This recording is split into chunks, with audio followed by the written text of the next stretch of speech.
La guerre du Caucase, les Soviétiques s'enlisent, les Arméniens fuient l'Azerbaïdjan. Paul Martin, candidat libéral, Mitch doit passer. Desjardins et la sauvegarde fusionnent, le numéro 1 de l'assurance vie au Québec. Et au point, quel est l'avenir de l'automobile?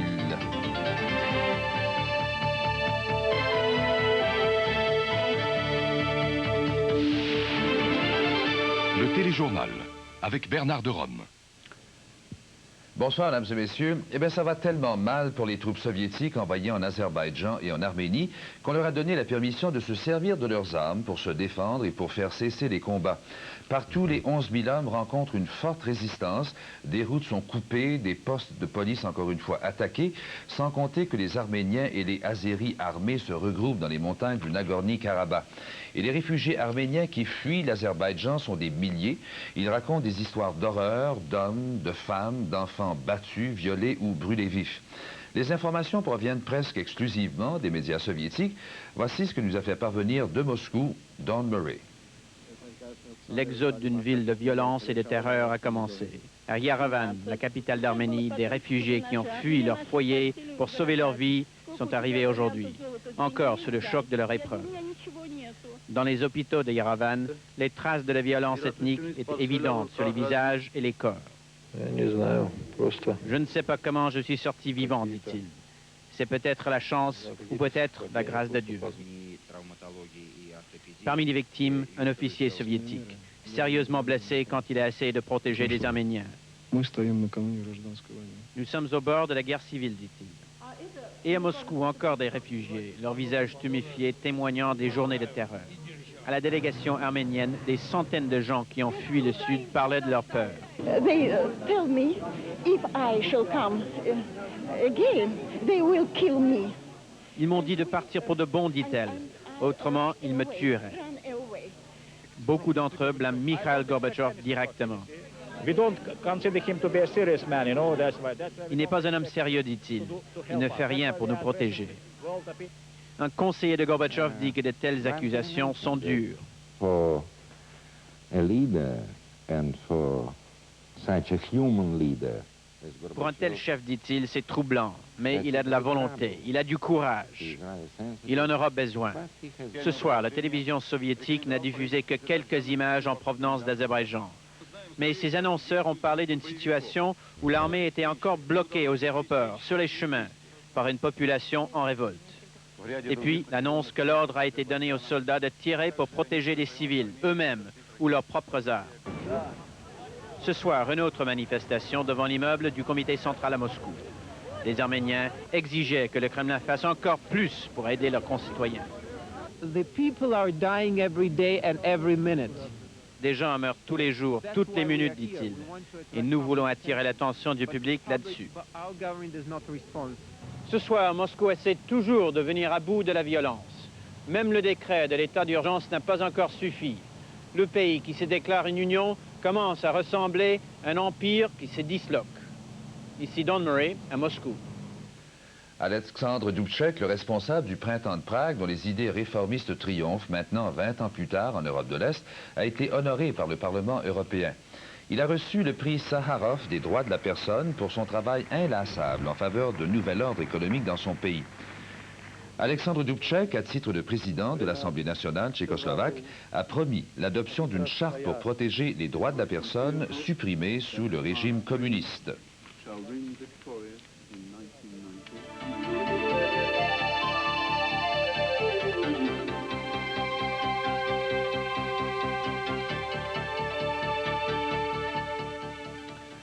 Les candidatures à la succession de John Turner se préparent ou encore continuent de s'annoncer en montrant ses couleurs à propos de l'accord du lac Meach. Ce qu'a fait Paul Martin ce matin à Montréal en attaquant Jean Chrétien qui sera son principal adversaire en principe. À son avis, la position de Chrétien sur Meach, ça nous ramène à zéro. Ça équivaut, dit-il, à réécrire l'accord au complet. Daniel Lheureux a assisté au lancement de la campagne Martin. Paul Martin, 51 ans, député libéral à Ottawa depuis à peine un an, veut réaliser ce que son père avait tenté de faire avant lui, devenir chef du Parti libéral. J'ai le plaisir d'annoncer aujourd'hui ma candidature à la direction du Parti libéral du Canada. Paul Martin est le fils de l'autre Paul Martin, l'ancien ministre libéral qui lui-même avait 2 fois été candidat à la direction du parti. Paul Martin fils a évolué dans les affaires, d'abord au sein de Power Corporation, avant de devenir lui-même propriétaire de Canada Steamship Lines et des autobus voyageurs. Il sait très bien que son principal adversaire, ce sera Jean Chrétien, celui-là même qui, hier, a réaffirmé que l'accord du lac Meech doit être revu et corrigé. Les changements proposés par M. Chrétien ne signifient que le rejet pur et simple de l'accord du lac Meech. Il a clairement rejeté toute option pouvant résoudre l'impasse actuelle.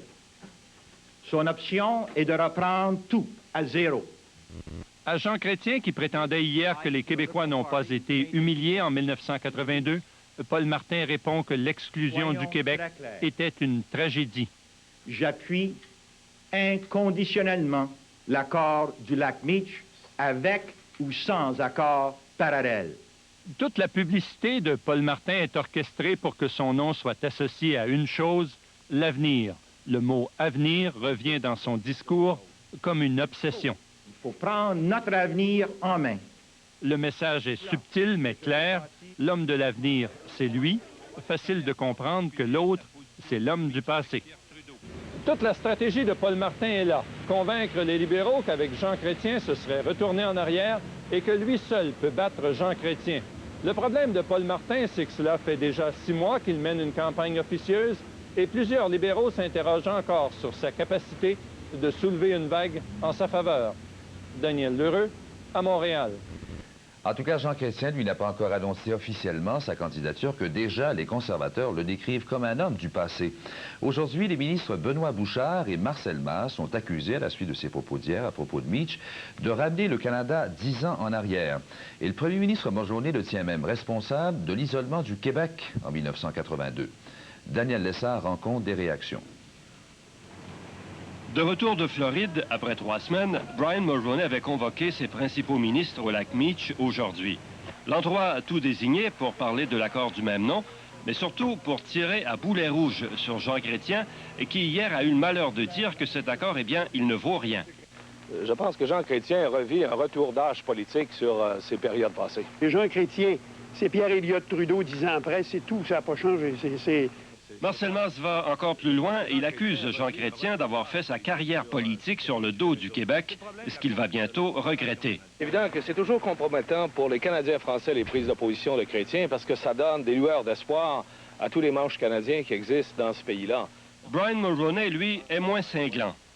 M. Chrétien a eu sa chance en 1981 et malheureusement, il a raté le test complètement. Le premier ministre vient à un cheveu ensuite de dire que Jean Chrétien a trahi le Québec. Il lui reprochera de l'avoir isolé et d'avoir cédé aux revendications les plus radicales des autres provinces. Et il est également l'architecte de la clause non-obstant. Tout autant que Jean Chrétien, le climat d'extrême mécontentement qui prévaut en ce moment au Canada ne favorise pas la ratification de l'accord du lac Meech. Que ce soit les pêches dans l'Atlantique, les fermetures d'usines en Ontario, Via Rail, la taxe sur les biens et services, tout ça n'aide pas. Brian Mulroney le reconnaît. Il ne cache pas non plus que le budget de février, avec ses taxes et compressions, ne fera rien pour améliorer la situation. Daniel Lessard à Ottawa. Le député libéral de Winnipeg, Lord Axworthy, a finalement confirmé ce dont on se doutait, c'est-à-dire qu'il abandonne l'idée d'être candidat à la direction du Parti libéral, faute d'argent. Son organisation n'a pu recueillir que 200 000 des 800 000 $ dont il aurait eu besoin pour entrer dans la course. Maintenant, dans une vingtaine de minutes environ, le premier ministre Van der Zalm de Colombie-Britannique doit prendre la parole à la télévision pour faire part de sa réflexion quant à son avenir politique, c'est-à-dire reste ou reste pas. Parce que le mécontentement gronde dans son parti, le Crédit social qui a perdu les 6 dernières élections complémentaires, sans compter ses 7 ministres et les 4 députés qui ont démissionné depuis 3 ans. Les 2 compagnies d'assurance-vie du mouvement Desjardins, la Sauvegarde et l'assurance-vie Desjardins fusionnent leurs activités. La nouvelle compagnie, dont le nom n'est pas encore connu, deviendra, nous dit Michel Morin, la plus importante compagnie d'assurance-vie au Québec, avec 9% du marché. Après l'Alliance et les coopérants, l'assurance-vie Desjardins renonce à son tour à sa charte fédérale. C'est pour mieux se fusionner à la Sauvegarde, qui, au début du siècle, a construit à Montréal le premier gratte-ciel où l'on parlait français. Le mouvement Desjardins a beau détenir 45% du marché des hypothèques au Québec, 30% du marché des prêts à la consommation, 25% des prêts industriels. Dans le domaine de l'assurance-vie, le mouvement a à peine 9% du marché. On peut d'ores et déjà annoncer que la compétition va être beaucoup plus agressive qu'elle ne l'était dans le passé. Si dans l'assurance-vie individuelle, les compagnies du mouvement sont devancées par les Sun Life ou la Mutuelle du Canada, avec l'assurance-vie collective, les deux compagnies du mouvement vont maintenant s'installer au premier rang devant leurs concurrents traditionnels. Et maintenant, que ce soit comme ici au Manitoba avec les caisses populaires ou avec celles de l'Ontario ou des Maritimes, on compte bien prendre de l'expansion. Consolidation au Québec. Deuxième temps, possibilité de développer des synergies avec les fédérations des caisses populaires hors Québec. Et dans un troisième temps, probablement, en tout cas, une certaine collaboration avec les credit unions de toutes les provinces canadiennes. Depuis 10 ans, le mouvement Desjardins a connu une croissance exceptionnelle au Québec, mais il a plutôt piétiné dans le domaine de l'assurance-vie. En fusionnant ces deux compagnies d'assurance, on verra s'il pourra augmenter sa part de marché au Québec et réussir à l'extérieur une grande sortie dans le domaine de l'assurance-vie. Ici Michel Morin, à Montréal.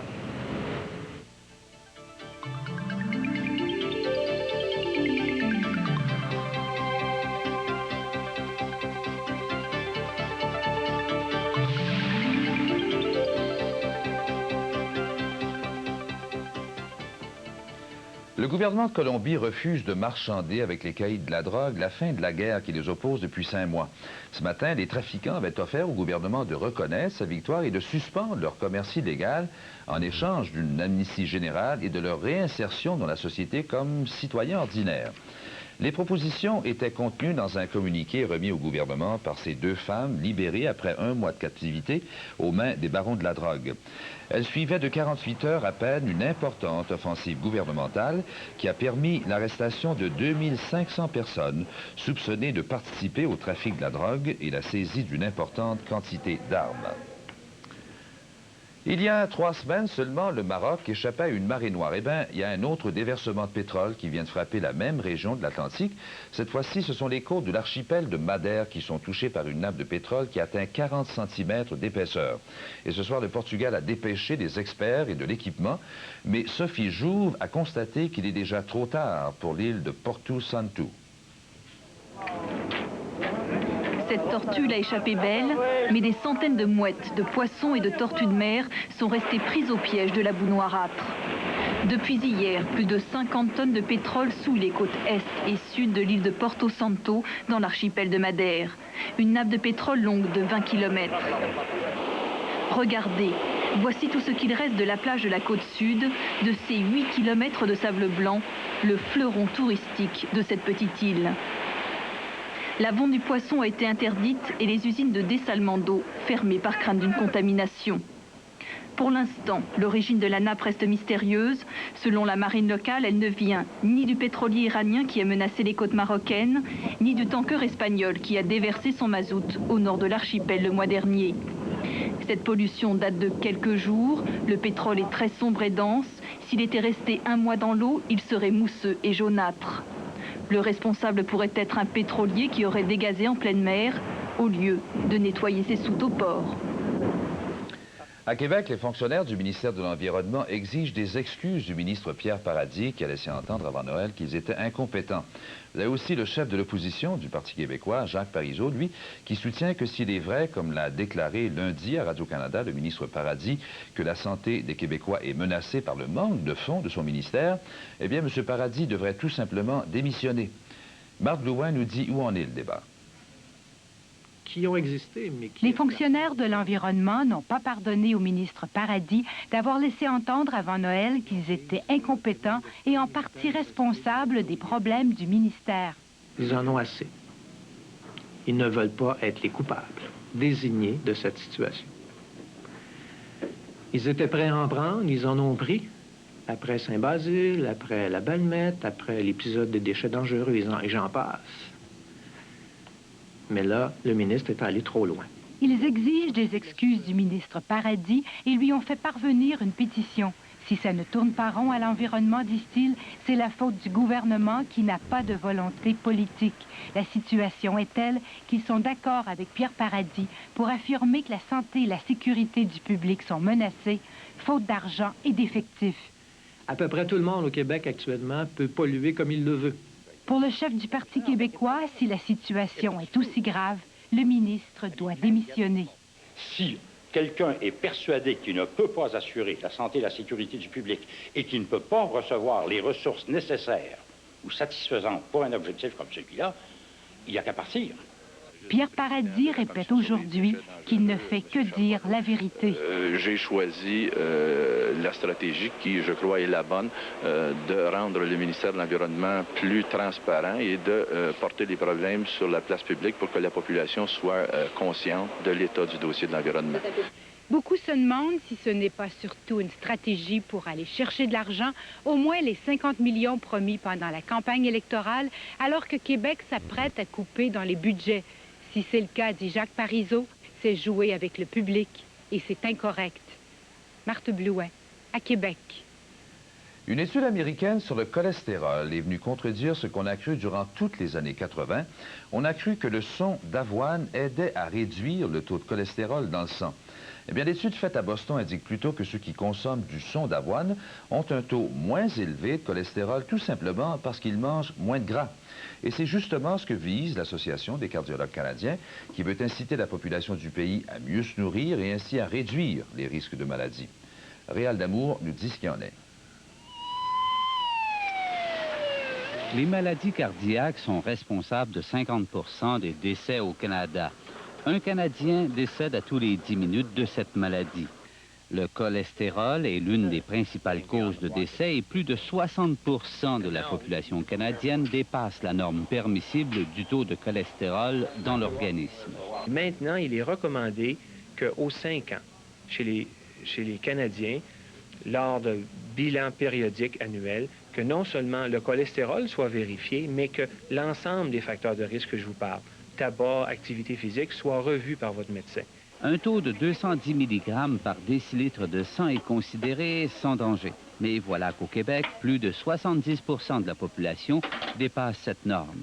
Il y a deux sortes de cholestérol, celui produit par le foie, naturel, qui fabrique les membranes de cellules, et celui issu des graisses dites animales. Celui-là est néfaste.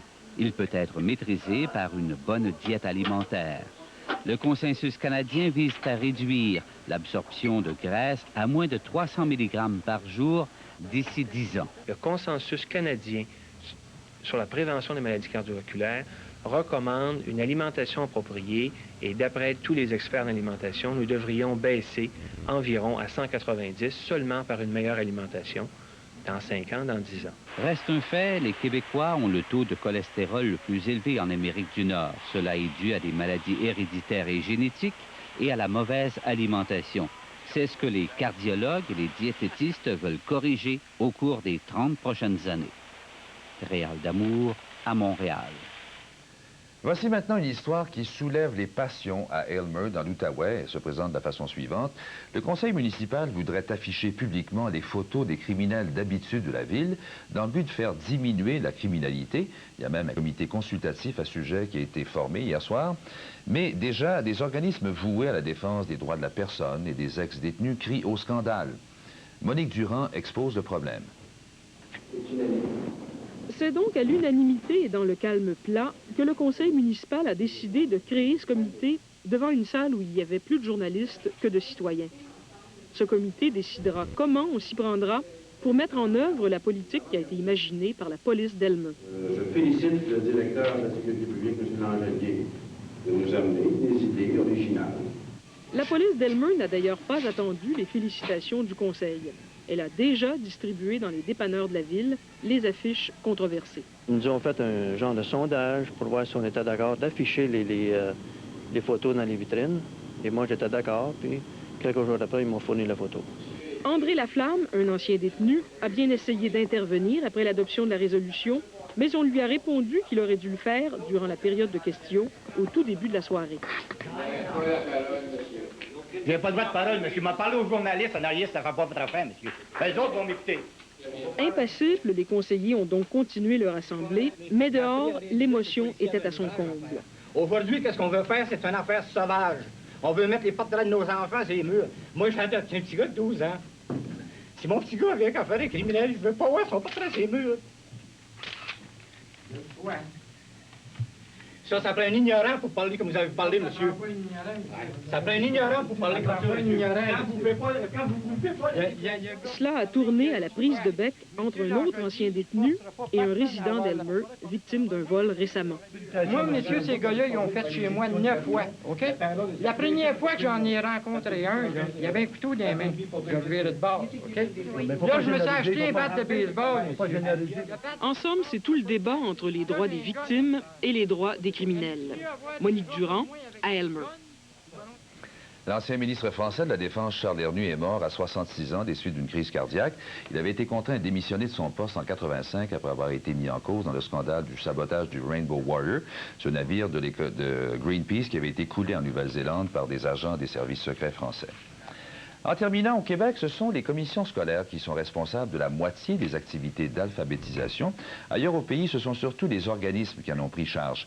1990, c'est l'année internationale de l'alphabétisation et la Commission des écoles catholiques de Montréal, par exemple, va tenter de rejoindre davantage là où elles sont les personnes analphabètes. Voici ce que Louise Lafontaine a préparé là-dessus. J-O-N-C. Tu l'écris ici. La Commission des écoles catholiques de Montréal est pionnière avec 25 ans d'expérience en alphabétisation. À elle seule, elle reçoit le quart des adultes du Québec qui retournent apprendre à lire et à écrire.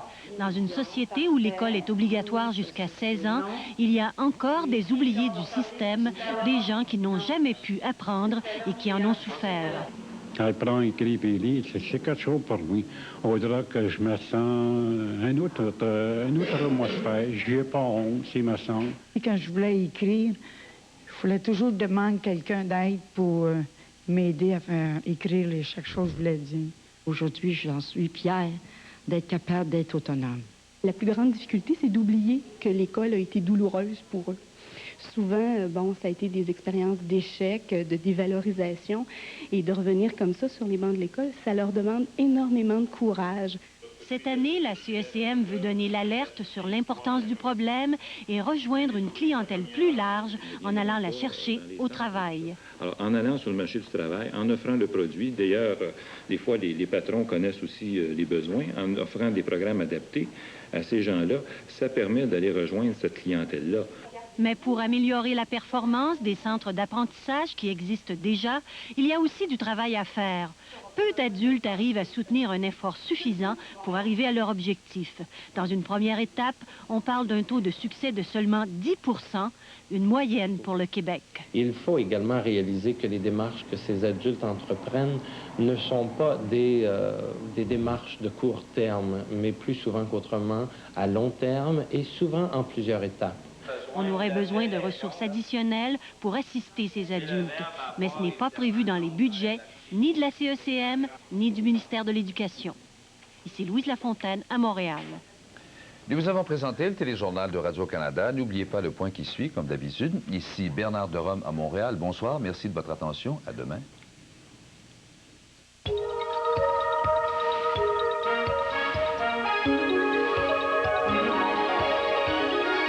Ce soir au point, un deuxième prétendant au trône libéral canadien nous dit la vision qu'il a du parti et du pays qu'il veut diriger, Paul Martin. Aussi l'histoire d'amour entre l'automobile et nous, quel est son avenir? Les réponses de quelques grands constructeurs d'automobiles.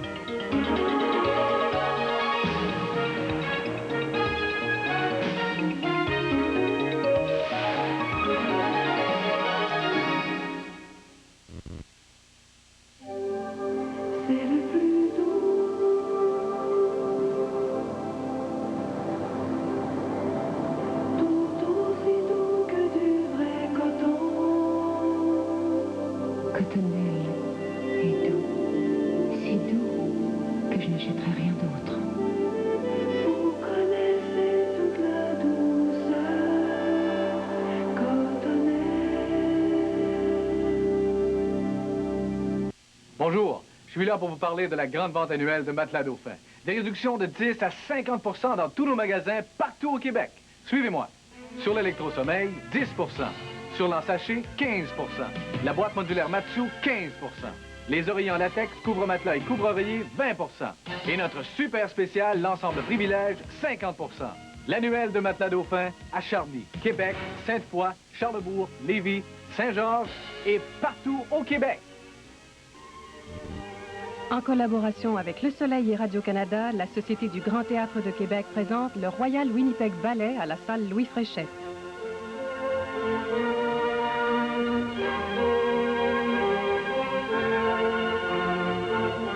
À l'occasion de son 50e anniversaire, le Royal Winnipeg Ballet dansera Gaieté parisienne de Jacques Offenbach le 22 janvier au Grand Théâtre de Québec. Billets en vente par le réseau Billetec. Dans la vie, il y a des REER et il y a des REER. Le régime enregistré d'épargne retraite royal. Royal, ça veut aussi dire rendement. C'est-à-dire que la Banque Royale vous garantit des taux hautement concurrentiels pour votre REER. Et ça veut dire réfléchi. Ça, c'est important. C'est que les spécialistes dans toutes nos succursales pourront vous aider à choisir parmi nos nombreuses options le bon REER pour vous. Cette année, ajoutez un petit quelque chose à votre REER. Ça peut faire une vraie différence, puis royalement.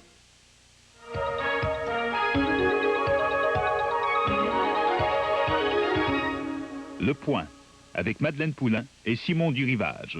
Bonsoir. On dit qu'il est l'un des deux candidats qui ont le plus de chances de succéder à John Turner, l'autre étant Jean Chrétien.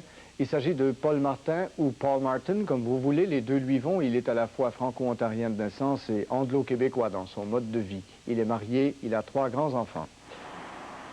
S'il commence à être connu des libéraux, parce qu'après tout, il parcourt le pays depuis 8 mois maintenant, il demeure un relatif inconnu politiquement pour la plupart des Canadiens. Hello, miss. Can I introduce myself? I'm Paul Martin. C'est un homme d'affaires de carrière, un ancien de Power Corporation, l'empire de Paul Desmarais, qui lui avait d'ailleurs confié la gestion de son joyau, la Canada Steamship Lines. Et Paul Martin a tellement aimé la compagnie qu'il a fini par l'acheter et en faire d'ailleurs une affaire prospère qui vaut aujourd'hui 300 millions de dollars. Mais il a fait un autre choix il y a 2 ans, la politique. Il faut dire qu'il y baigne depuis l'enfance avec un père comme le sien, Paul Martin père, l'architecte de l'infrastructure sociale canadienne, Paul Martin père qui était candidat au leadership libéral en 1968, mais qui avait été battu par Pierre Trudeau. Une défaite qui, dit-on, avait profondément blessé et marqué Paul Martin fils. J'ai le plaisir d'annoncer aujourd'hui ma candidature à la direction du Parti libéral du Canada. Aujourd'hui, âgé de 51 ans, il sent qu'il a tout ce qu'il faut pour devenir Premier ministre du Canada. Je l'ai rencontré un peu plus tôt aujourd'hui. Monsieur Martin, bonjour. Vous êtes un homme d'affaires prospère. À votre actif, vous avez de l'argent, des appuis, une organisation déjà bien structurée depuis plusieurs mois. À votre passif, une certaine inexpérience en politique et puis un problème d'image aussi, semble-t-il. Est-ce que c'est important de corriger ça d'ici le 23 juin? Bien. Inexpérience. Vous connaissez M. Durivage. Je suis un entrepreneur du Québec. Je reconnais vraiment que le Canada a besoin de passer par une transition économique fondamentale. Une transition que seulement les Québécois comprennent. Je représente cette transition. Je connais le domaine international. C'est important pour le Canada. Je pense que j'ai beaucoup d'expérience, que le Canada a besoin. En affaires, mais pas en politique. Oh bien, je viens d'une famille politique. Alors je pense que j'ai cette expérience de ma naissance. Ce problème d'image, vous êtes connu dans le parti, bien sûr, maintenant, vous avez fait le tour de tout le Canada. Et ce sont effectivement des libéraux qui vont vous élire ou pas, là, au mois de juin. Mais après ça, c'est tous les Canadiens qui doivent vous connaître. On a l'impression que vous êtes un peu méconnu par les Québécois autant que par les autres Canadiens. Vous savez, M. Durivage, 4 mois avant le congrès de 1968, Pierre Trudeau était connu de 2 % de la population canadienne. Il a gagné. Je pense que l'histoire va se répéter. Pour gagner une course au leadership d'un parti qui a des chances de prendre le pouvoir, il faut beaucoup d'argent, il faut une bonne organisation. Vous en avez d'argent, il n'y a pas de problème dans le clan Martin ni dans le clan Chrétien, il n'y a pas de problème. Tout le monde a des problèmes d'argent, M. Durivage. Oh, bien sûr, mais vous avez au moins 1 700 000 qu'il faut pour faire la campagne. Sheila Copps, elle disait, moi j'ai des problèmes d'argent. Lloyd Axworthy ne se présente pas, il l'annonçait aujourd'hui, justement parce qu'il n'a pas d'argent pour soutenir une telle course.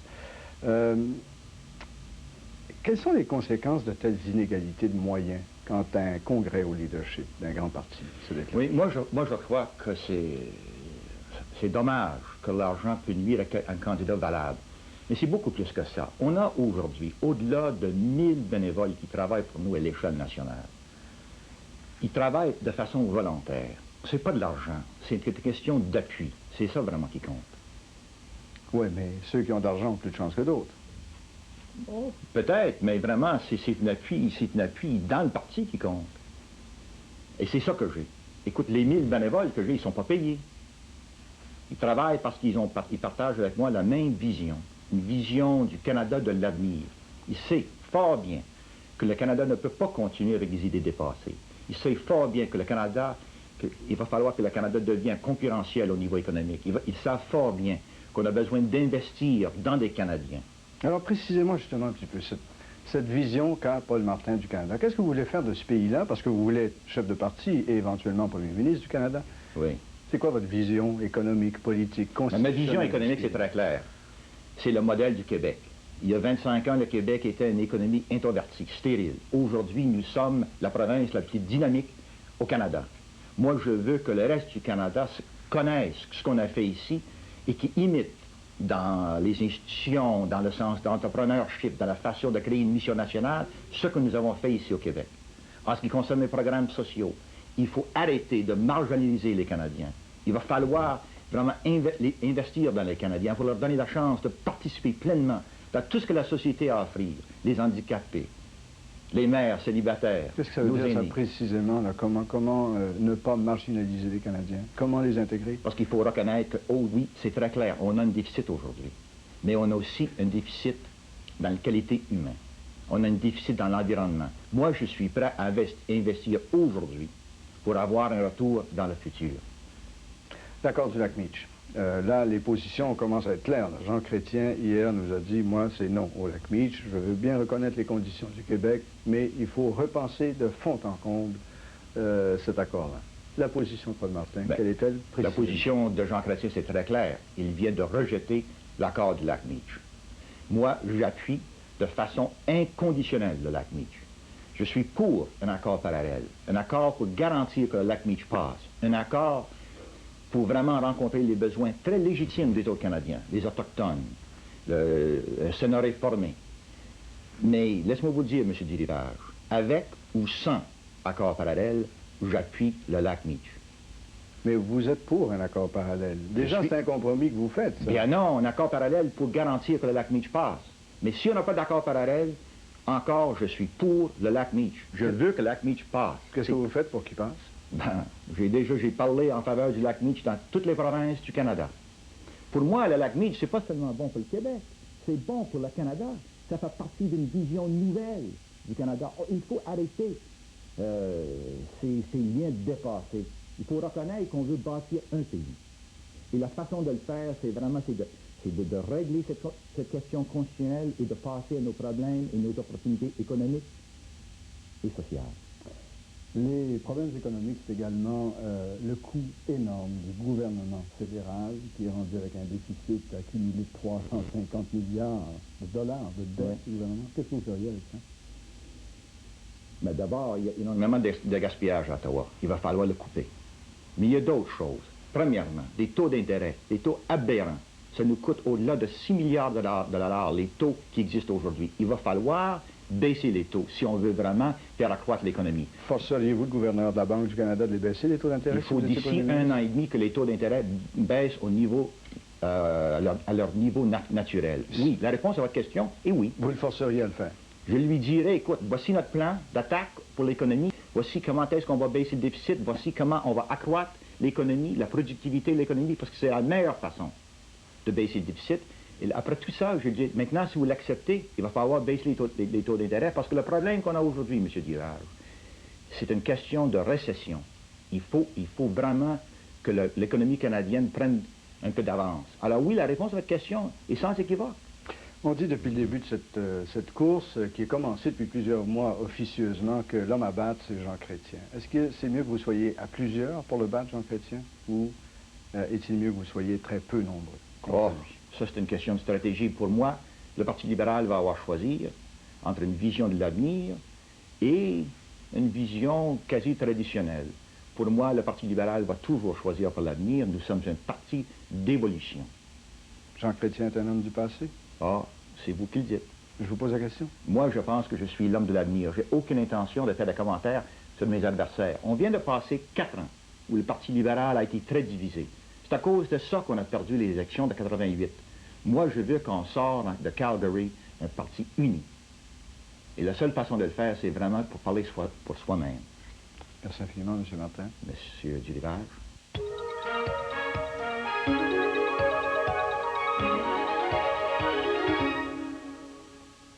Après la pause, l'automobile de l'avenir. Prometheus, c'est ça. Les voitures se transforment en trains. La route et les véhicules sont munis d'émetteurs et de récepteurs qui communiquent entre eux. Il suffit de s'accrocher et de brancher le système de commande. Plonge, prends ta place. Parce que tout le monde a droit à son coin de nature, Petro-Canada rend service aux jeunes filles défavorisées en contribuant financièrement à la remise sur pied d'un camp dans les Laurentides.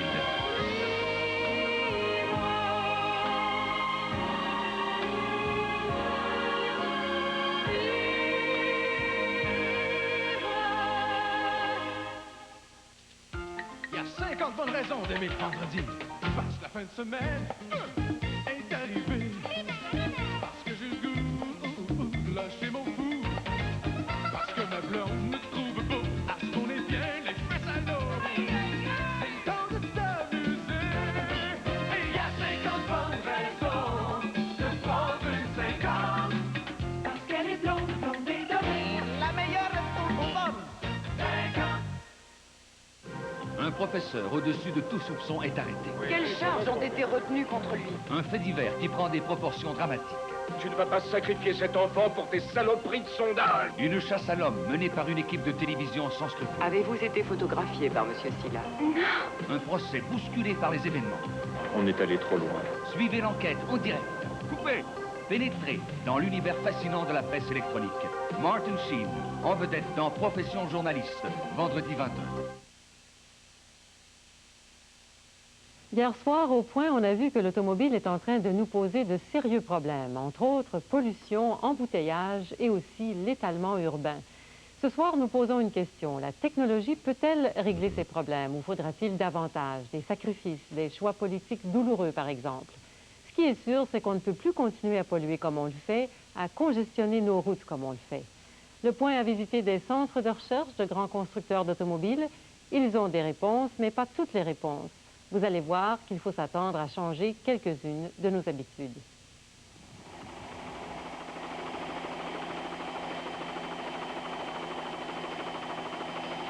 Pour sauver un peu d'essence, mais surtout pour éviter les embouteillages et assurer la fluidité du trafic, les constructeurs automobiles préparent pour demain des systèmes révolutionnaires.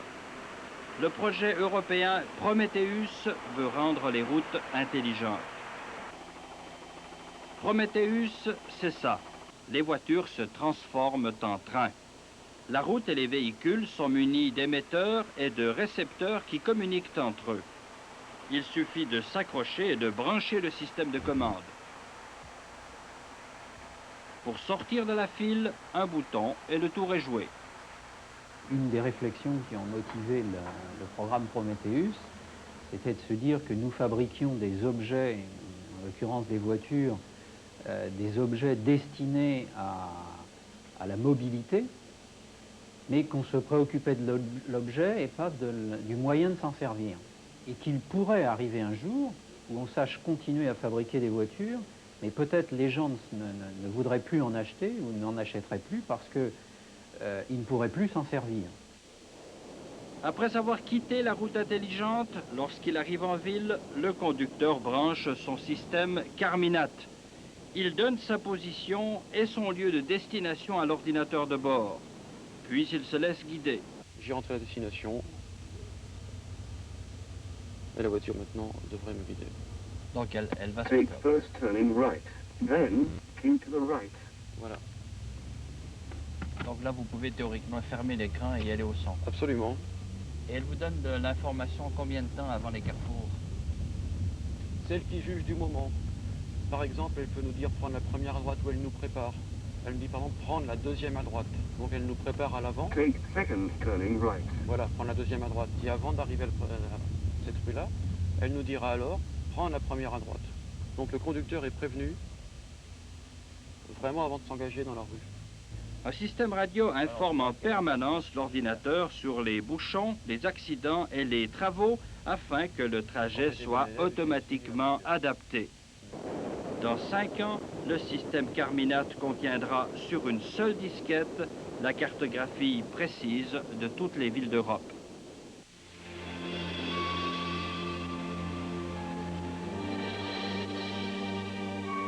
Un châssis, 4 roues, un moteur à explosion, depuis 80 ans, c'est la formule gagnante. Une industrie gigantesque s'est développée autour de cette formule gagnante.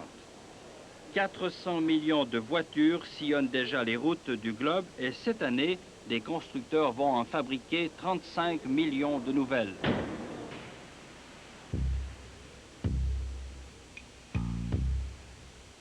Si on considère qu'une voiture coûte au minimum 100 $ par semaine, le calcul est vite fait.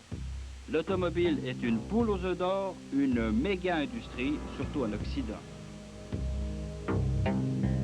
En Amérique du Nord, 1 emploi sur 7 est lié à l'automobile. Du chirurgien au garagiste et au policier, du cantonnier au publicitaire, de l'ouvrier spécialisé au vendeur, du mineur au prospecteur pétrolier, l'industrie automobile a des ramifications qui n'en finissent plus.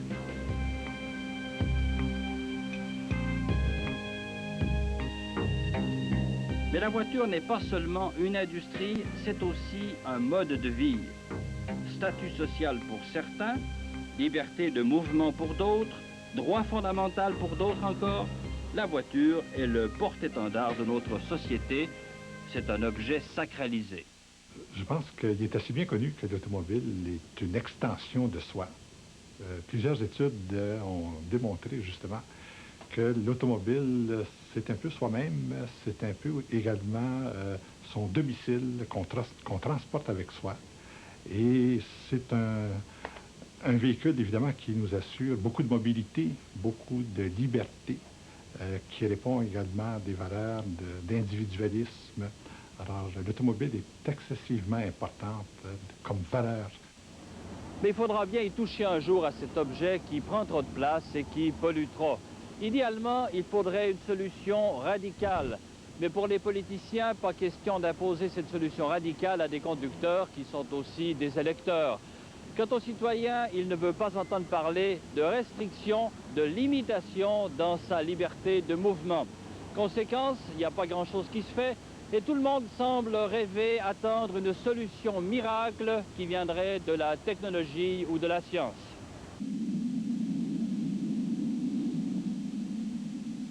Mais une visite dans les centres de recherche des grandes compagnies refroidit vite tout optimisme exagéré. Car ici, on ne remet rien vraiment en cause. On se contente d'améliorer une formule gagnante.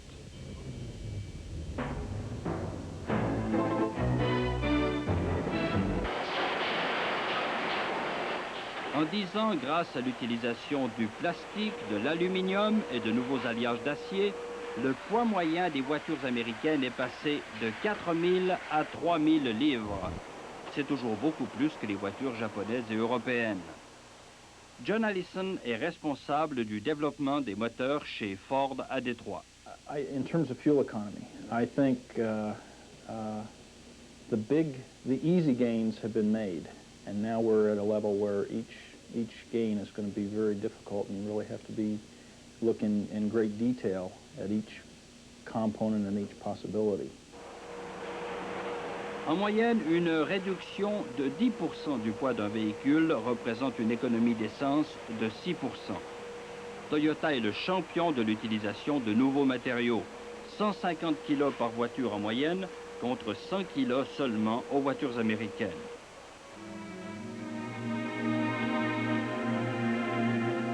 Les recherches des grands constructeurs vont dans 2 directions. Voilà la première. c'est la Mégane. Un prototype qui se veut la synthèse absolue de tout ce qu'on fait de mieux à l'heure actuelle dans le domaine de l'automobile. Elle a un CX, un quotient de pénétration de l'air de 0,21, ce qui est supérieur aux voitures actuelles. Mais pour répondre au goût de l'heure, elle a un moteur très puissant, un V6 turbo. Et voilà l'autre direction des recherches que mènent les grands constructeurs. Cette voiture, c'est la Vesta, un prototype fabriqué par Renault qui détient le record du monde de l'économie pour une voiture de 4 places. Moins de 2 litres au 100 km avec un moteur de 3 cylindres. La Vesta pèse moins de 500 kg. Son CX est de 0,19, c'est presque celui d'un avion. On évalue qu'une amélioration de 10% du CX d'une automobile représente une économie d'énergie de 6%. Sa vitesse de croisière dépasse aisément 100 km à l'heure et elle peut même pousser des pointes à 140 km/h. Finalement, comme ingénieur, vous êtes en train de me dire que des voitures peu polluantes, économes, mais qui restent des voitures avec 4 personnes, des bagages, eh bien, on sait les faire. On sait les faire. Mais on ne les fait pas. On ne les fait pas encore. Pour des raisons commerciales. Pour des raisons commerciales, pour des raisons économiques. La Vesta n'est pas seule. Les constructeurs Suzuki, Peugeot, Volkswagen, Toyota et Volvo ont tous mis au point des voitures super performantes, des voitures de crise, comme on les appelle dans le jargon de l'industrie. C'est le public qui fait la demande. Ce style-là ne serait pas bien accepté aujourd'hui. Pas assez performant? Non, je parle de l'aspect, de la vision que les gens ont d'une voiture. Elle a quand même une allure un peu trop effilée pour plaire aux gens. Dans la foulée de la crise du pétrole, le président Jimmy Carter avait imposé, en 1979, des normes sévères aux constructeurs et aux conducteurs. Très vite, les voitures américaines sont passées d'une performance de 14 à 26 000 au gallon en moyenne. Arrivé au pouvoir, Ronald Reagan a relâché la pression, avec pour résultat un retour en force des grosses voitures et bien sûr des gros profits pour les compagnies. Pendant ce temps, le budget essence des automobilistes nord-américains a fortement baissé. De 26% des frais de roulement d'une voiture en 1975, il est tombé à seulement 15% aujourd'hui. Mais seulement 6 ans après la décision du président Reagan, le spectre de la pollution, de l'effet de serre, nous force à regarder du côté des carburants alternatifs. Éthanol, méthanol, propane, gaz naturel, électricité, hydrogène, solaire sont tous des candidats potentiels pour remplacer l'essence. Mais rien n'est simple et encore bien peu de fonds et de moyens sont investis dans les recherches. Il n'existe pas présentement, je pense, de carburant là, ou de source de carburant là, vraiment magique qu'on puisse prévoir utiliser à court terme. On parle de l'électricité, on parle de l'énergie solaire, mais c'est très, très loin. Et on a besoin de trouver quelque chose tout de suite parce que l'essence va essentiellement disparaître dans un avenir relativement court. Le gaz naturel, spécialité de Michel Gou, a la réputation surfaite d'être un carburant très propre. En fait, il est à peine plus propre que l'essence. Il produit beaucoup d'oxyde d'azote, de méthane et de gaz carbonique, des éléments qui favorisent soit les plus acides, soit l'effet de serre. Centre de recherche de Ford à Détroit. Le méthanol, sur lequel la compagnie Ford fonde certains espoirs, est produit à partir soit du charbon, soit du gaz naturel, soit de la biomasse. Là encore, on aurait tort de croire, comme une certaine publicité le laisse entendre, qu'on a affaire à un carburant très, très propre. Le méthanol contribue beaucoup aux plus acides. The term clean fuel regarding any fuel has to be quantified. Methanol is very good, especially in the area of hydrocarbon emissions, which is a concern in most large cities in the U.S. and Canada because it forms ozone. Ozone at the breathing level, not the upper level ozone, which is protective to bounce back the ultraviolet rays. But so that's what the real environmental driving focus is for methanol. But we're not aware of a fuel that solves all the problems. There's trade-offs.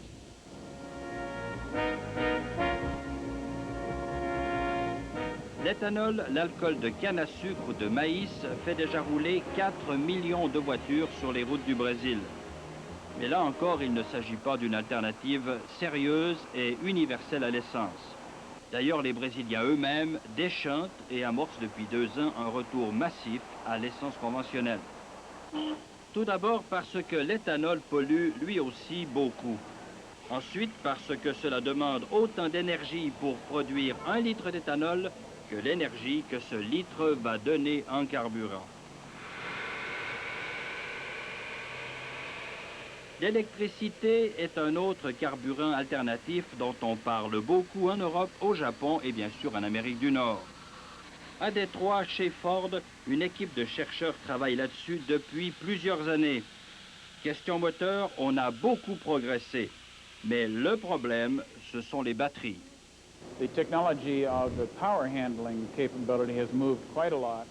La technologie du moteur s'est beaucoup développée. Depuis le début de ce projet, la puissance du moteur a été décuplée. Mais les batteries, elles, n'ont gagné que 10%.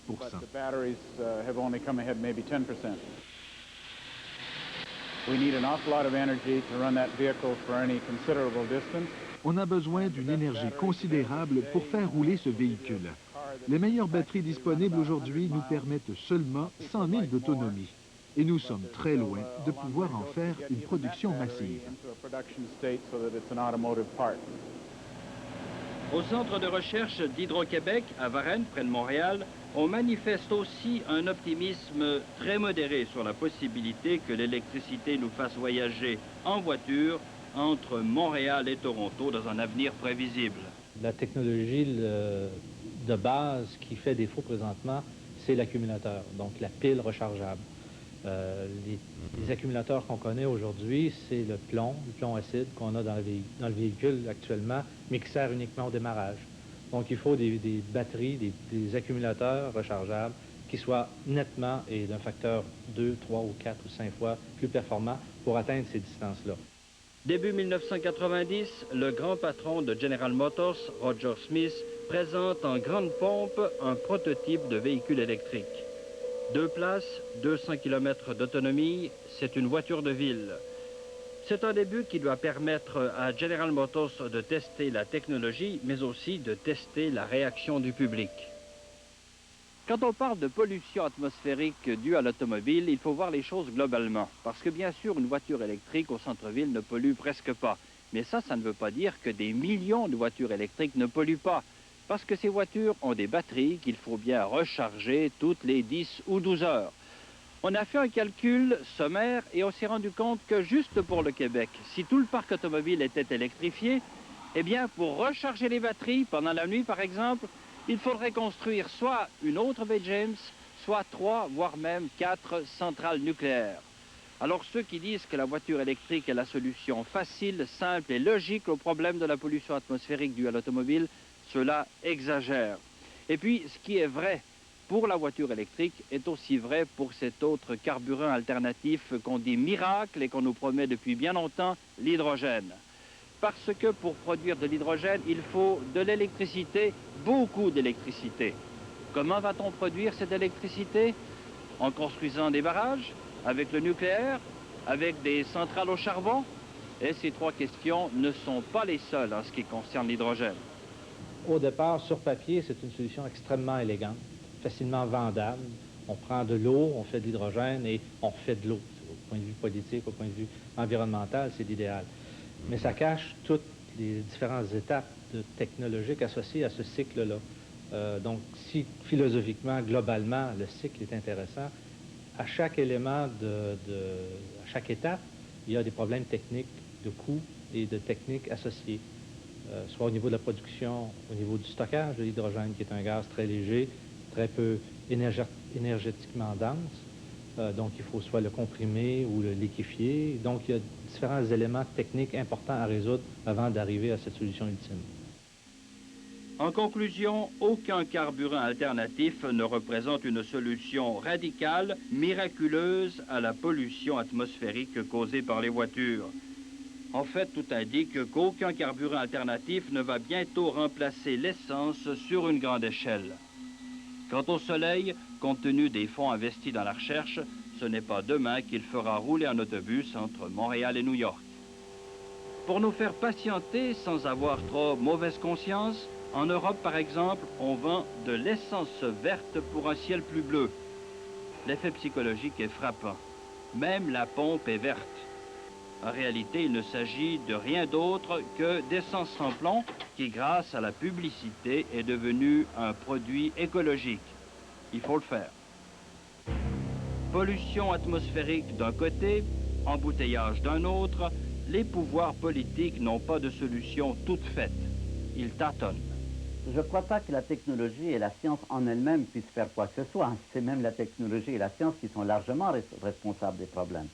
Ce qui est important, c'est que des décisions soient prises par des politiques qui décident de faire quelque chose. À ce moment-là, bien sûr, on mettra la technologie et la science à l'œuvre, parce qu'il y a probablement des moyens, mais il faut d'abord prendre la décision. Si on ne prend pas la décision, c'est totalement inutile d'avoir ce qu'il faut.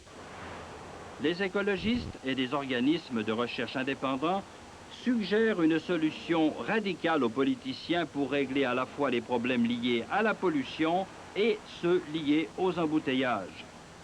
Faire avec l'essence ce qu'on fait déjà avec les cigarettes, c'est-à-dire taxer pour décourager. Les gens vont pouvoir, si le prix de l'essence est beaucoup plus élevé, s'ils peuvent prévoir que ça va continuer à monter, vont s'acheter des autos qui consomment 2-3 fois moins d'essence pour couvrir la même distance, vont rester plus près de leur lieu de travail, rester à 10 km de son lieu de travail plutôt qu'à 60 km, bien, c'est sauver 6 fois, c'est consommer 6 fois moins d'énergie. Plein de stratégies comme ça qui vont être mobilisées par une hausse importante du prix de l'essence. 2 $ le litre, vous y allez fort quand même. D'abord, il faut préciser que c'est progressif, 2 $ le litre, ça représente à peu près 10 cents par année. Ce qu'il faut voir aussi, c'est qu'en Europe, au Danemark, par exemple, qui est un pays plus riche que le Québec, c'est déjà à 1,40 $ à peu près, 1,40 $ le litre. Les gens vont être capables, si par exemple, ils roulent 30 % moins par année, puis s'ils ont une auto qui consomme 2 fois moins, bien, ils vont consommer 3 fois moins d'essence. Donc, ça va leur coûter à peine plus cher que maintenant, mais ils vont polluer 3 fois moins.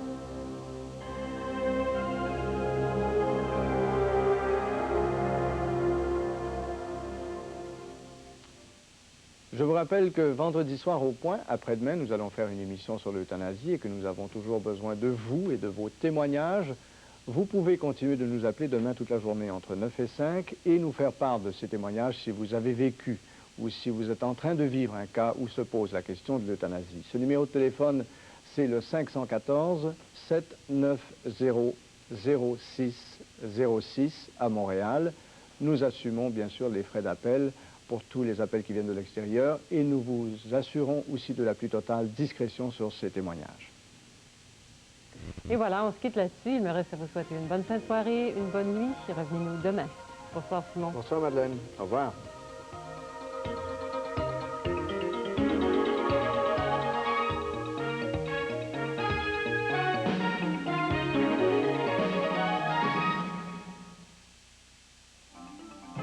Ici Radio-Canada. La banque Lloyds aimerait vous rappeler que c'est le temps et non l'argent qui est l'essence même de la vie. Le temps, c'est l'étoffe de la vie. Et le temps que l'on perd est perdu à jamais. La banque Lloyds vous offre des moyens pour vous faire gagner du temps qui sont uniques en leur genre au Canada. Parce que vous vivez une vie trop remplie pour perdre du temps à cause d'une banque. La banque Lloyds du Canada. Une question de temps. Ils vendent des millions chez Ameublement Tanguay de Lévis, Beauport et Carrefour-Les Saules. C'est la grande vente du million. Un vrai tourbillon d'aubaine parmi plus de 15 millions de dollars de marchandises. De General Electric, un réfrigérateur, une cuisinière, une laveuse et une sécheuse. 4 appareils en super spécial à 1999,95 l'ensemble. Courez la chance de gagner l'une des 3 magnifiques Honda 1990. Collaboration Honda Select. À la grande vente du million des Ameublements Tanguay, ils vendent des millions de dollars d'économies. Pour vous.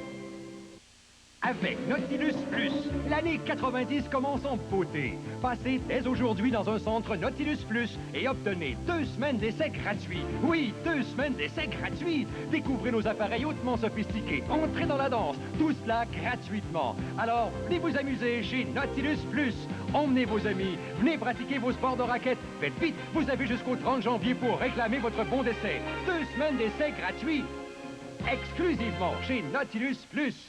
Annoncer la plus grande vente de fourrure de l'année chez La Liberté.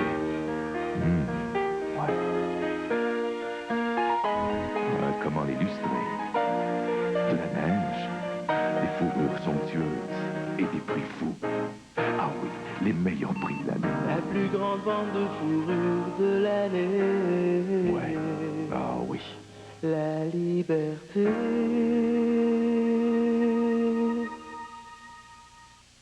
Et c'est ça la complicité, c'est de pouvoir tout se dire, tout partager, comme une bonne tasse de thé de rose. Et être deux, être bien, pouvoir parler de ses joies, de ses peines, avoir le même but, le même idéal. La complicité, c'est comme un miroir, c'est un clin d'œil. C'est quelqu'un avec qui on peut parler tout en savourant son thé de rose et être sûr d'être compris. Pour moi, c'est ça la complicité.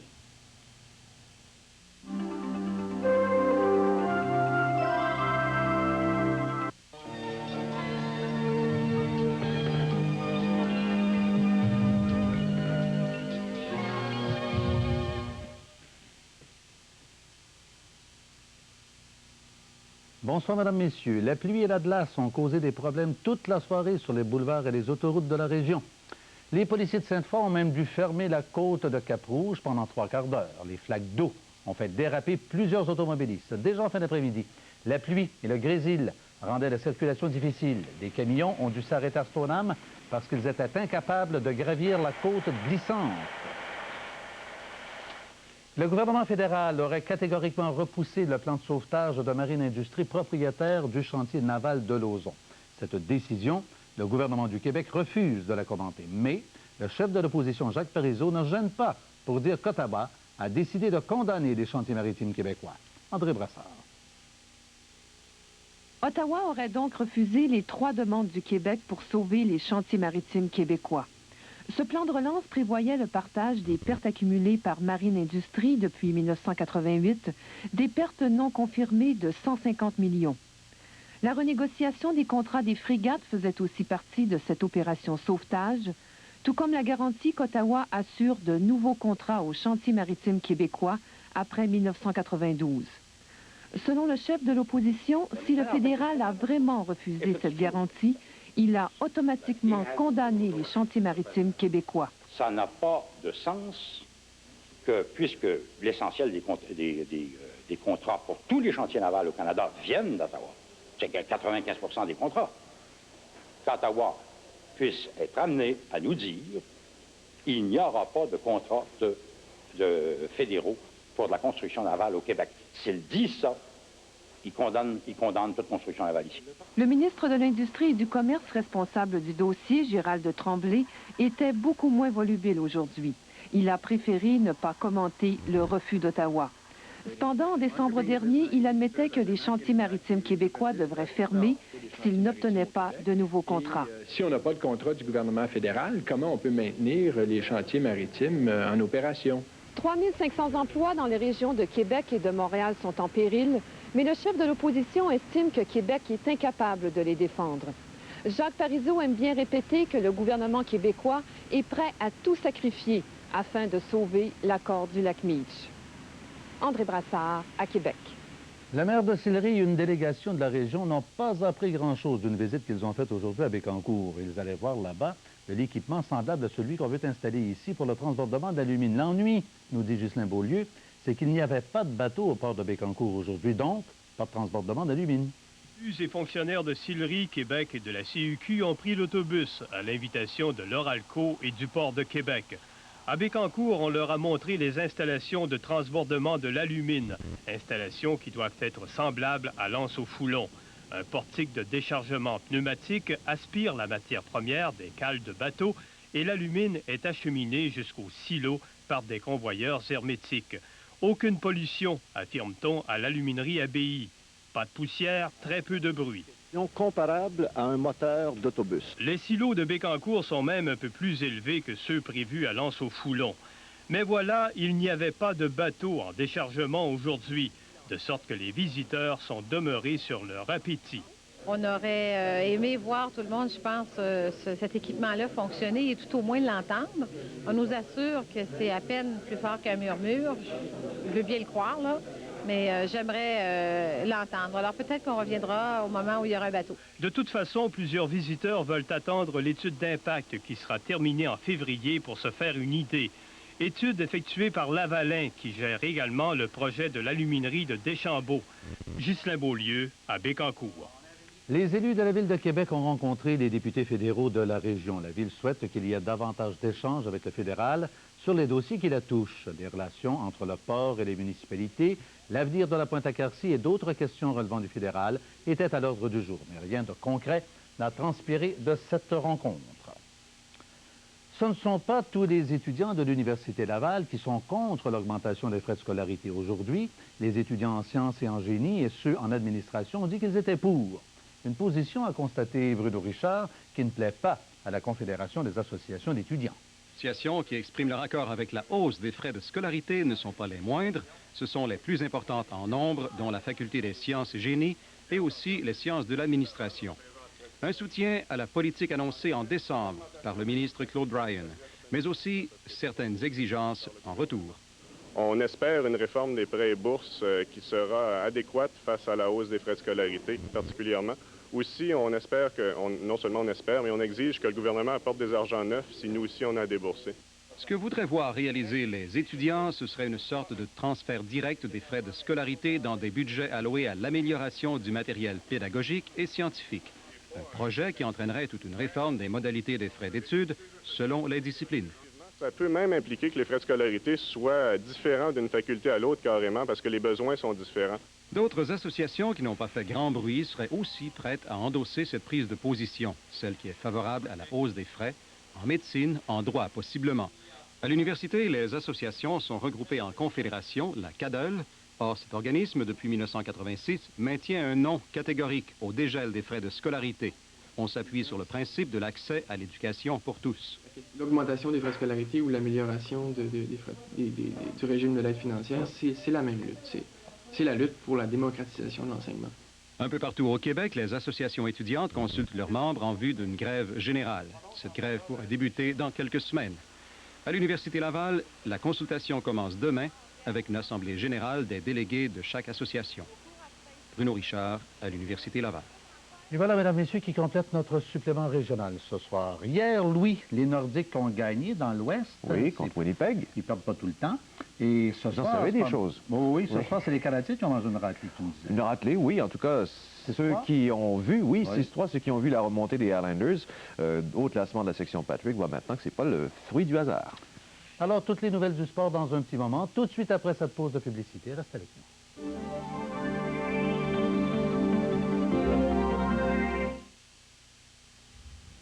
Pour un temps limité, les jours sols sont de retour à la Clé de Sol. Procurez-vous ce magnétoscope Sony avec télécommande à seulement 499 $. Les jours sols, la meilleure place en ville, la Clé de Sol. Langoustes et crevettes en duo sont en vedette chez Red Lobster. Des langoustes et crevettes servis en 8 duos savoureux. Il y a même un duo pour enfants à 2,95 $. Profitez vite de cette offre temporaire. Red Lobster, voilà matin de fruits en vous. Red Lobster présente des plateaux à emporter. Avant d'assister au match, passez prendre votre plateau de crevettes et de pâtes de crabe, prêt à emporter en moins d'1 heure. Idéal en toute occasion. Red Lobster, voilà matin de fruits en vous.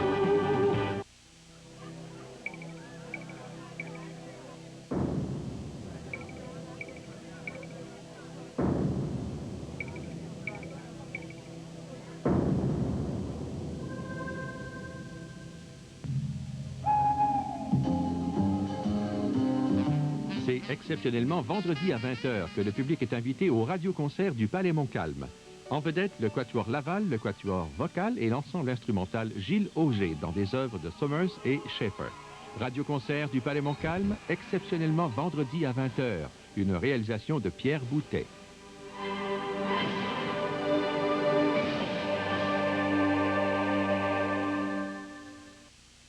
Le Petit Champlain, c'est le talk show des grandes rencontres. Le Petit Champlain, c'est l'émission des grandes surprises. Le Petit Champlain, c'est le rendez-vous des grandes vedettes, du lundi au vendredi à 11h. Pour un temps limité, profitez des aubaines des jours sols. Obtenez ce système de son Sony 200 watts, meuble de rangement inclus, pour seulement 899 $. Les jours sols, la meilleure place en ville, la Clifton. Bonsoir, mesdames, messieurs. 3 équipes de la section Adams sont au travail ce soir dans la Ligue nationale de hockey, comme l'aurait bien sûr souligné avec plaisir Jean-Claude Cardinal s'il avait été au pupitre des sports. L'une de celles-ci, le Canadien de Montréal, devait composer avec les Islanders de New York, victorieux à leurs 7 dernières sorties. Les Islanders ont signé un 8e triomphe consécutif en prenant la mesure du Canadien 6-3. Dernier menait 1-0 en première période, mais lors d'un jeu de puissance, David Volak capte une passe de Crossman et son tir trouve une mince ouverture entre les jambières de Roy et le poteau début. Après 2 filets rapides des visiteurs, le tricolore réplique avec le 19e de Shane Carson. Il fait irruption devant le but, attend que Fitzpatrick se commette avant de lui faufiler le disque entre les jambières. Puis, un but qui fait mal. Ce sera celui de Lafontaine, son 40e de la campagne. Il s'empare du tir, c'est-à-dire du disque derrière le filet, revient rapidement devant Roy et d'un geste extrêmement rapide, il trompe la vigilance du cerbère du tricolore. En 3e, Don Maloney sonne le delà pour l'équipe locale. Il se balade en zone adverse et décide de prendre un tir au filet. Bonne initiative, il récolte ainsi son 10e filet de la saison. Le Canadien a bien réduit l'avance des Islanders à 2 buts, mais Yobi McDonough refroidit l'ardeur des perdants en marquant un but de toute beauté après avoir endormi tour à tour Lefebvre et Patrick Roy. Cette 8e victoire consécutive permet aux hommes d'Arbour de rejoindre les Devils au sommet de la section Patrick. Pendant ce temps, à Hartford, les meneurs du classement général, les Bruins de Boston, étaient les hôtes des Whalers. Et les 2 équipes ont dû se contenter d'un verdict nul de 5-5. Les Bruins croyaient bien se diriger vers une victoire facile puisqu'ils menaient 3-0 après quelques minutes en 2e période grâce à des filets de Gary Galley, Bobby Carpenter et Raymond Bourque. Mais en 2e période, le vent a complètement changé de côté. Les Whalers ont marqué 4 buts sans riposte pour s'emparer des devants 4-3. Michael Anderson, Randy Ladouceur, après une belle sortie de Ron Francis, Scott Young et Pat Verbeek sont ceux qui ont propulsé les Whalers en avant. Mais en 3e, après les buts de Bourque, son 2e de la soirée, et de Burridge, Kevin Dineen force la prolongation en enfilant le dernier but de la rencontre avec seulement 17 secondes à faire. Les Bostonnais reprennent donc une priorité de 2 points sur les sabres au sommet de la section Adams. Les autres matchs, Chicago mène par 2-0 contre les North Stars du Minnesota en 3e période et en 2e, 0 partout entre Winnipeg et les Oilers d'Edmonton. Et après avoir remporté les honneurs d'un festival offensif hier soir à Winnipeg, les Nordiques de Québec se sont dirigés vers Bloomington, Minnesota. Ils affronteront là-bas les North Stars demain soir. Ces derniers possèdent une aussi mauvaise fiche que les Nordiques à l'étranger, mais de tous les clubs de la Ligue, il est celui dont ils sont le club qui a remporté le plus de matchs à domicile, soit 17. L'ailier gauche Bob Joyce des Capitals de Washington sera à l'écart du jeu durant au moins les 3 prochaines semaines. Il a subi une opération arthroscopique au genou droit pour réparer une déchirure partielle d'un cartilage. Joyce est à l'écart du jeu depuis le 3 janvier à cause de cette blessure au genou. Les Capitals ont aussi annoncé que le joueur de centre Doug Wickenheiser avait été cédé à l'équipe de Baltimore dans la Ligue américaine pour une période de 2 semaines, histoire de retrouver la forme. Nous vous revenons avec d'autres informations dans le monde du sport après ces messages.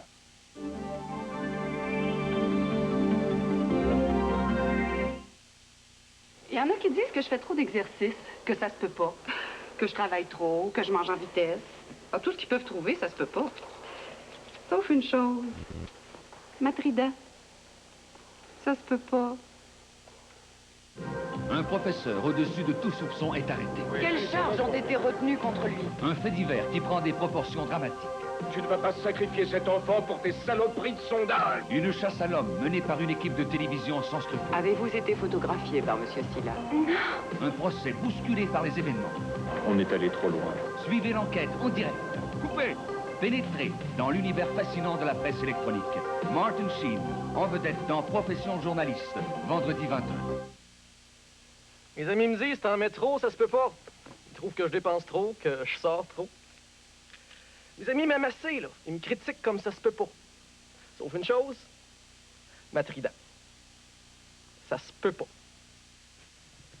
Les Jeux du Commonwealth commenceront la semaine prochaine à Auckland, en Nouvelle-Zélande. Dans l'un des sports au programme de ces Jeux, le judo, la moitié des effectifs de l'équipe canadienne provient du Québec, tant chez les hommes que chez les femmes. Lynn Poirier de Sept-Îles et Nathalie Gosselin, l'athlète par excellence de l'année dans la région de Québec, sont parmi les 4 Québécoises en lice.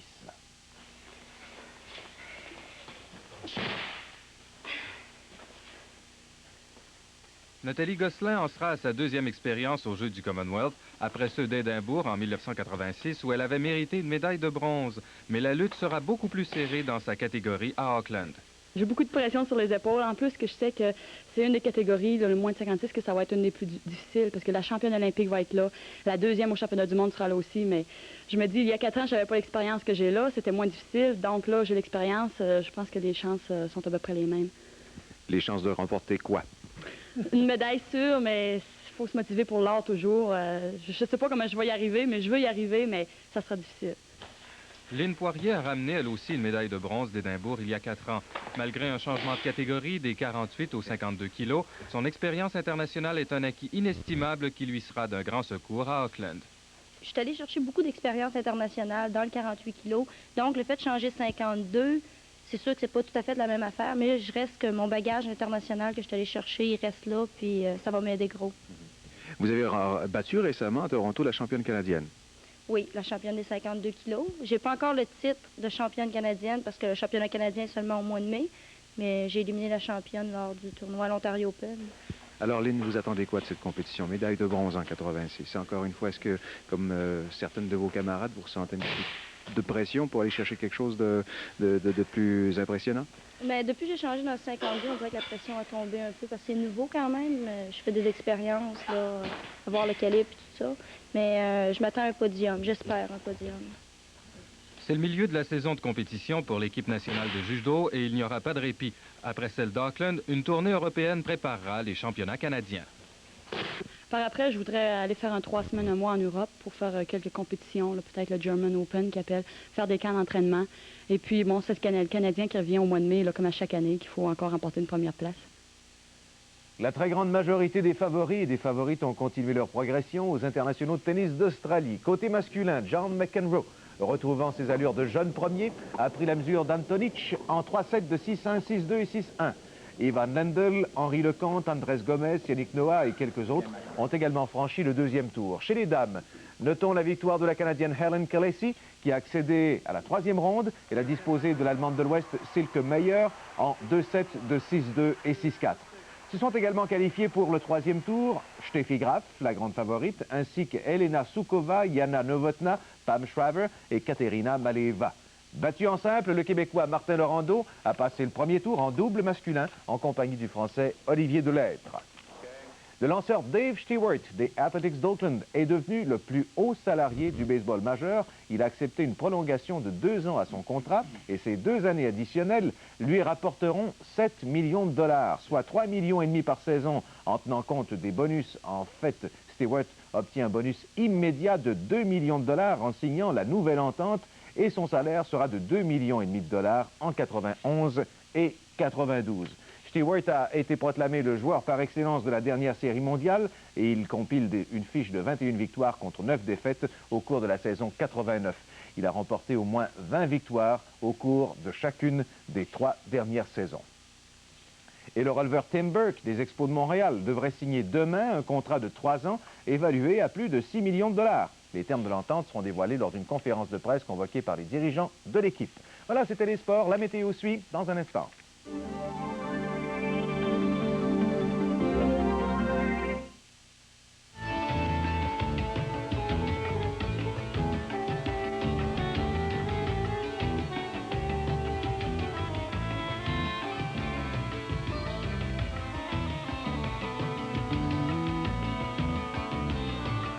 Lipton présente une base pour bouillon de poulet à la saveur de poulet si généreuse qu'il donnera un goût succulent à n'importe quelle recette.